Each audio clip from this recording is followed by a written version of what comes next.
2 కిలోమీటర్లన్నర ఇంత 3 ఉంటది. 3 ఉంటది. ఎక్కువ ఉంటది. ఇది గోదావరి కదా, ఇది గోదావరి కానీ ఇగో ఇది గోదావరి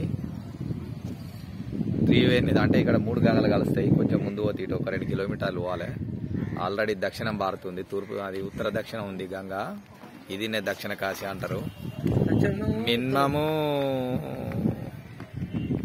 ఇది 3 కిలోమీటర్లు ఉంటది బహుశా, మన అదర్ చెప్తుంది. అంటే ఇట్లా మేము ఒక బంగ్లా నుండి తీస్తున్నాం, ఈయనే పక్కకు రూమ్ కా నుంచి మినిమం 3 అయితే ఉంటది.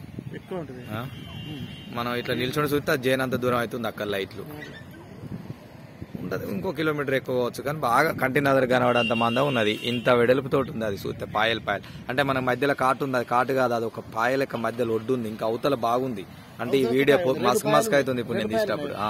ఇంకా ఈ ఒక్క పాయ ఇది, ఇంకా 2 పాయలు ఉన్నాయి అవతల. అంటే మినిమం 4-5 కిలోమీటర్ దాకా ఉండేటట్టే ఉంది బహుశా నదర్కు. అంటే ఇప్పుడు ఈ దక్షిణం భారుతుంది, ఉత్తరం నుంచి దక్షిణం. అందుకే ఇది దక్షిణ కాశీ అంటారు. అంటే 3 గంగలు కలుస్తాయి. యమునా వస్తుంది, యమునా వచ్చి చూస్తే ఎట్లా వస్తుంది, పరమడి నుంచి వచ్చి మళ్ళీ అది దక్షిణకు మారుతుంది. కాబట్టి గంగా, యమున, సరస్వతి.